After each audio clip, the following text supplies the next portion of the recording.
This is Toby Capwell, historian, author, and expert on medieval and Renaissance arms and armor. Today he's going to be sharing his thoughts and opinions on various armor and outfits from science fiction games, and breaking down any real-world inspirations in games like Fallout New Vegas, Destiny 2, and Dead Space. There are little things that I really like one of the most distinguishing features on the whole Halo armor is the peak on the helmet. But peaks are an ancient idea. The Romans had peaked helmets. So it's nice to see an ancient armor concept being reinterpreted in a new way, working very effectively.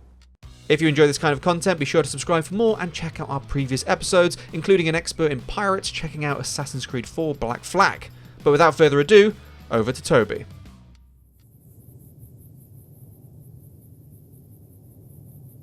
So here we are in some kind of post-apocalyptic wasteland, and the idea here, I guess, is that with the reversion to some more primitive, less technological situation, kind of Roman impulse has kind of reasserted itself, or post-apocalyptic tribe is modeling themselves consciously on the Romans.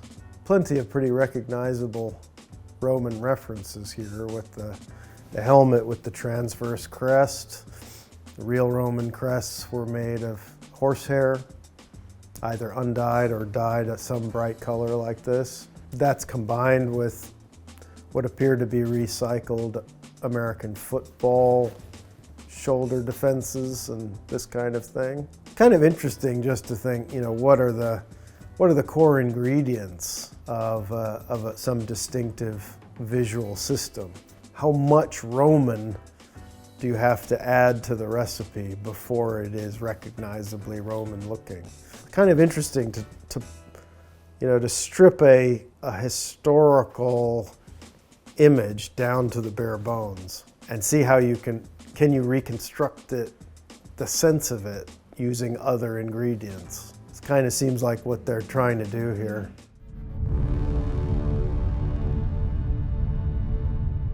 Probably a lot of very close relationships between armor for fighting and spacesuits. I mean, they're both protective equipment, protecting you against very different things, a hostile environment versus actively hostile opponents. But it's not a huge leap to try and associate or combine protective or knightly armor and spacesuits. And if indeed, as here, you are fighting in space, then the two things have to be combined, especially when spacesuits have all kinds of very basic and scary vulnerabilities. But fighting with a sword in space makes a lot of sense because you just need a tiny tear in a spacesuit, which is going to cause a massive problem for the person inside when you're in that kind of environment. So here we have obvious armor plating integrated into a spacesuit.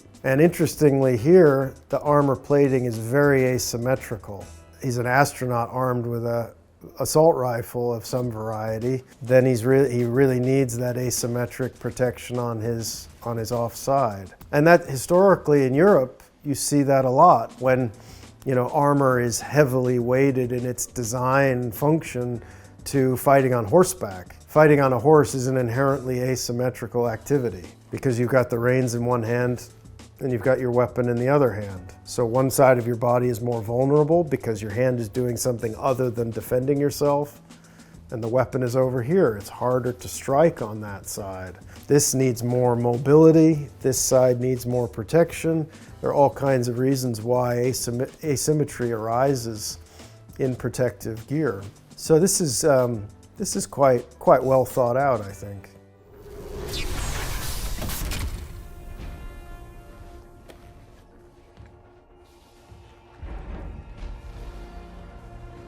Yeah, this kind of texture, this sort of aesthetic is a very ancient one, actually. The idea that the distinguishing characteristic of the armor or the protective equipment is made up of these narrow bands, this kind of sense of a laminated construction of articulated plates overall, not just at the joints. That's something that obviously is associated closely with the Romans because they had fully articulated laminated body armor. This is doing a kind of a similar thing. It doesn't look Roman as such, but they're taking one method of construction and really making it a kind of a core principle of the image. I kind of like the anatomical qualities to it as well, that he has a backbone on the back plate of the armor, and that's kind of abstractly skeletal. Yeah, that's a very nice idea. Rather than having some odd instrumentation panel in the periphery of the screen, you've got the stats integrated into the suit itself. That's quite a nice idea. And not totally beyond the realm of practical necessity. If you imagine these guys are like soldiers in a squad, and your commander was somewhere in the middle or towards the back of the squad, he might need to see something of the identity or the status of his troops. And so putting information on the back of a soldier, even just like his name on the back of the helmet, and you've got 6 guys, and you can't see their faces, you can immediately tell who's where in the stack. It just has the air of some kind of practicality. Oh yes, good old Darth Vader. Of course, this is one of the most recognizable and iconic designs in all of cinema and modern pop culture, really. As a specialist in medieval Renaissance arms and armor, there are a couple of things that jump out at me about Darth Vader, and in thinking about why it's a good design, why it has been able to, cement itself into the modern imagination. In the design of plate armor in Star Wars, although they did have historical precedents that they looked at, my sense is that they expressly did not want it to look historical. And Darth Vader has some plate armor, but again, it's this interaction of a spacesuit and an armor. And actually, Darth Vader's equipment is a life support system in any environment. He can't stay alive without it. It's not just a spacesuit, it's a life support system. Yeah, you could say, people have said before how the design of the helmet with the neck guard might have been derived from Japanese helmets that also have similar features. There's certain European helmets that have those rear plates like that. We have to look beyond the Middle Ages for the inspiration of Star Wars, though, of course, the influence of 20th century equipment, especially of the First and Second World Wars, can't really be overstated. Darth Vader is a character who's wearing a gas mask and military pouch-like things. It evokes to me the First World War more than the Second in his particular case. I do, as a medievalist, though, like the quilting on his garments, that on his sleeves and his legs, he has not just leather or textile, whatever it is, it's quilted. It looks like medieval textile armor. And that's an interesting choice. Not necessarily talking about the intentions of the designer, thinking more about the reasons why it might be resonating in the imagination, in the psyche. What are the aspects of the character that flick our psyche in certain ways? He's hot! Blowing the pins in 5!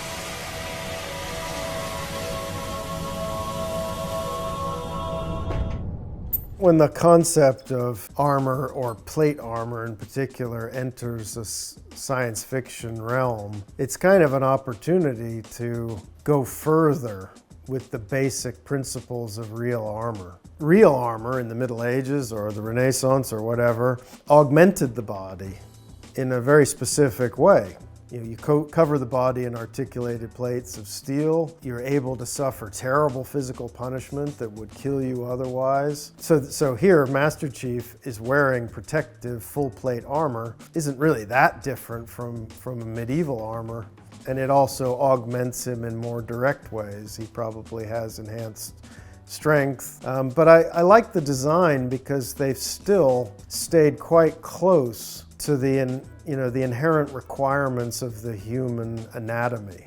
They've left the midriff clear of solid plates so that he still has good mobility in his torso. They keep the functionality of the limb defenses pretty well without it looking too overtly medieval, which is always the challenge. So the big challenge with sci-fi armor is it has to seem to work practically, but then there's the aesthetic level, the aesthetic associations. Does it look too medieval? It might naturally start looking too medieval or too historical simply because it's designed well, and that's where you end up. There are little things that I really like one of the most distinguishing features on the whole Halo armor is the peak on the helmet, and that instantly tells you you're dealing with Halo. But peaks are an ancient idea. The Romans had peaked helmets. Peaked helmets came back again in the late Middle Ages and are used all the way through the Renaissance, all the way through the 17th century, because it's just a great idea. Putting a bit of a peak on the helmet gives a lot of protection to the eyes and the upper face, and it doesn't degrade your visibility or your ventilation really very much at all. So it gives you a lot of protection without you having to pay much in visibility, ventilation, comfort, etc. So it's nice to see an ancient armor concept being reinterpreted in a new way, working very effectively.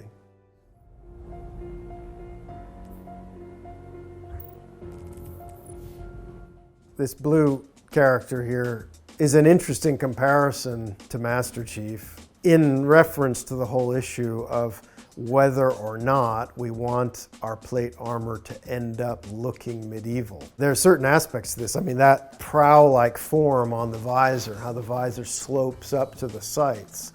I mean, that's a medieval concept, and you don't make that up on your own, I wouldn't have thought. I think they've looked at some medieval armor and they've taken certain key things from it, and they're quite happy for it to look like that. The construction of the arm defenses, the knee joints are medieval knee joints, no question at all. You've got the central knee plate, and then the greaves covering the lower leg, some kind of articulation happening at the knee, and the side wings. The whole concept of those wings on the outside of the knee, those are specifically there to protect the exposed tendons on the side and back of the knee joint. I mean, in my own experience of wearing armor of different styles and different periods, I've sometimes been really amazed by how much one feature or one element of the armor really radically changes the human experience of wearing it, and it becomes a real issue. Like shoulder defenses. If you really build up those shoulder defenses and put big shield-like plates that don't move very much on the front of your body, it immediately changes a lot of your sense of mobility and your comfort. And I just reminded of that with the blue Space Knight armor, because they've really allowed the width of those shoulders to carry way out. In my experience, it's quite difficult and disconcerting to have to deal with changes in the width of your body. Pretty soon you can't fit through a door. And pretty soon you can't get in a car or a cockpit or whatever.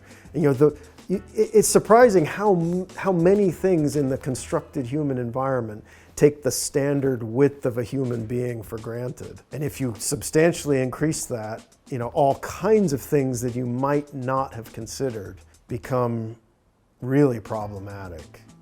This guy is having less of a width problem. This one is looking more kind of Ottoman, maybe? More like a kind of a Ottoman warrior from Asia Minor, or maybe even Iran somewhere. It's always interesting to see how like an inherently sci-fi space suit kind of creation, you can just drop a couple of little distinctive shapes in there and it evokes something. And this is very subtle. I mean, there's not much reference to Ottoman or Iranian armor here, but there's enough to just give it that flavor.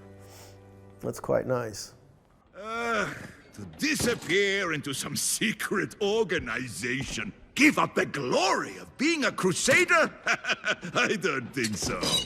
This character Reinhardt here is expressing one extreme of the kind of archetype of the armored warrior. Armored warriors can be characterized in a couple of different ways, and they can be used expressively in a number of different ways. But certainly one of them is the idea of an armored body as this massively hulking, bulky creation, where the augmentation that the armor gives the human body is realized visually purely in terms of size.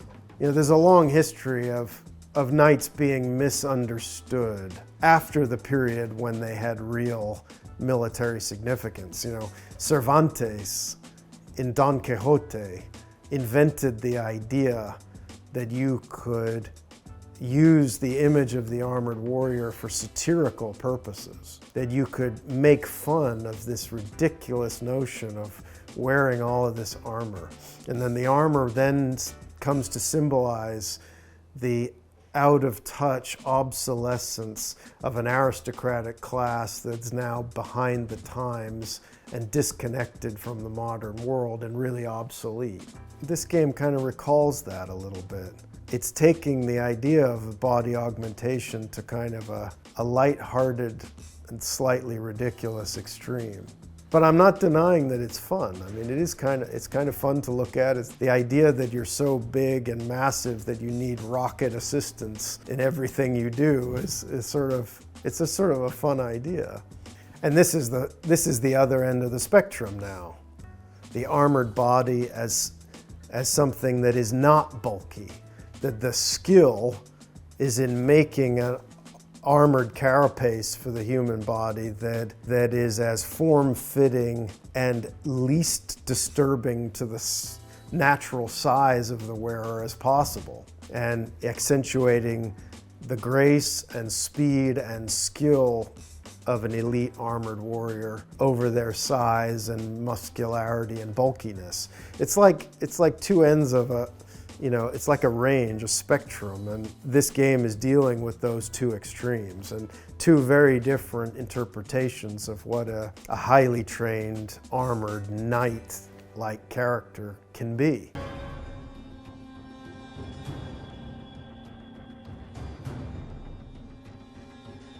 Predators, for me, are interesting for a lot of different reasons. It's really a fascinating, modern mythological creature.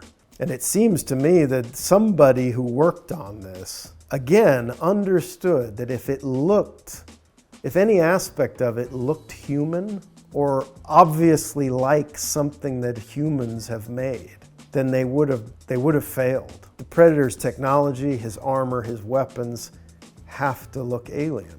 But there's a problem with that, an inherent problem of practicality. Because he has a human body and he's got a opposable thumb and 4 fingers and arms and legs, he is still subject to all the same anatomical issues that a human would have. So how do you create totally new technology for someone like this that doesn't look recognizably human, that instead looks alien? And the answer, amazingly, is a rejection of real-world practicality.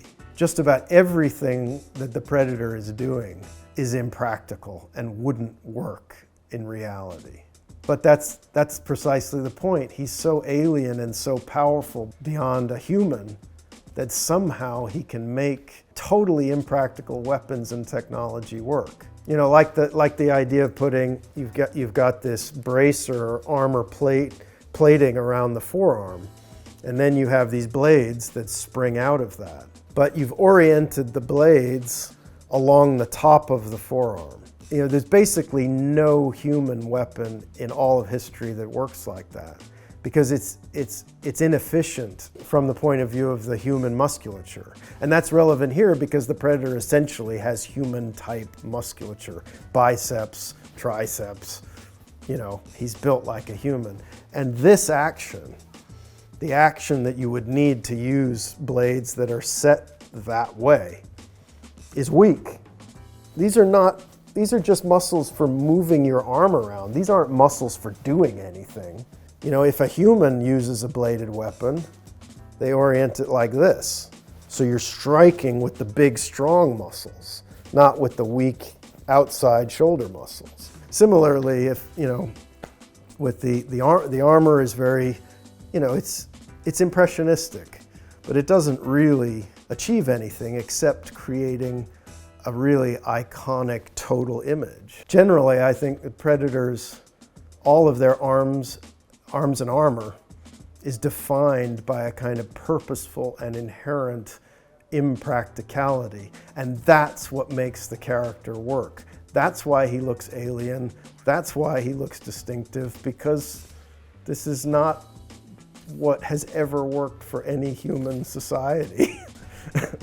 And the kind of reptilian skin patterns as well that they've rendered really well in this game. You know, that's a great layer on top of what looks like a human body. And even when the Predator's got his mask on, that lizard skin pattern reminds you that you're not dealing with a human being. This is an alien, it's a god, something else. Thank you so much for watching. Remember to comment below for what other games you'd like to see on the show, and be sure to subscribe for more content like this and beyond.